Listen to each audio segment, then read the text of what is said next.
Direct بات ہے، بیچ میں کوئی واسطہ نہیں ہے. کہنے میں نے مولانا سے تنہائی میں بات کی کہ حضرت پورے ملک میں آگ لگی ہوئی ہے، ساری تنظیمیں میدان میں ہیں، جمعیت علماء خاموش ہے، یعنی اس طرح میدان میں نہیں ہے. اللہ اکبر. کہنے مولانا اسد مدنی رحمۃ اللہ علیہ نے فرمایا جس طریقے پر تحریک چل رہی ہے ہم اس کو ملت کے لیے نقصان دہ سمجھتے ہیں، ہم نقصان دہ سمجھتے ہیں اس طریقے پر. اور فرمایا آپ کو بھی اگر بہت جوش چڑھ گیا ہے تو آپ بھی شامل ہو جائیے، لیکن یہ طریقہ مفید نہیں ہے. اپنی پوری طاقت عدالت میں لگا دو، اس کے بعد تم مکلف نہیں ہو، سڑک پر مسئلے کو مت لاؤ.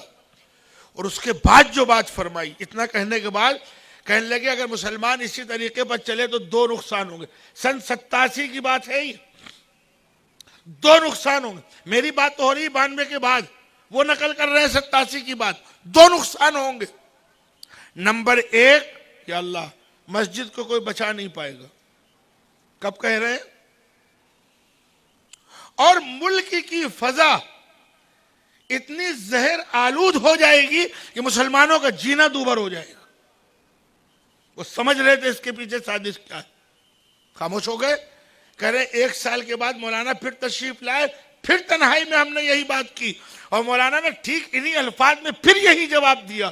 اور اس کے بعد جب شہید ہو گئی مسجد تو اس وقت میرے دل نے کہا کہ مرد قلندر جو کچھ کہتا ہے دیکھ کے کہتا ہے. آج ہم کہاں کھڑے ہیں؟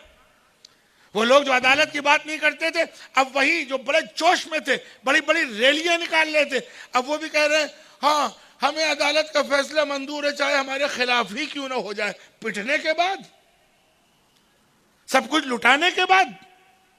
میں نے فکر بتلائی ہے قیادت کی، جمعیت علماء کی فکر یہ ہے کہ یہ ملک ہمارا ہے، اس ملک میں ملک کی حفاظت، ملک کی ترقی آپس میں میل جول محبت سے رہنے میں ہے، جھگڑے میں نہیں ہے.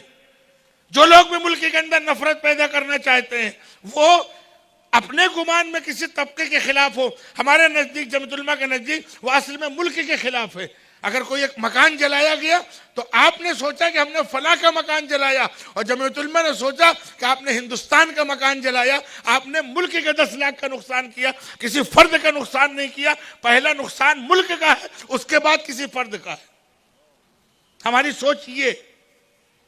اسی کے ساتھ ساتھ ہمیں کرنا کیا ہے؟ ایک تو یہ فکر، اور اس فکر کے ساتھ ہمیں جب محبت سے رہنا ہے تو قومی یکجہتی کو بھی آگے بڑھانا ہے.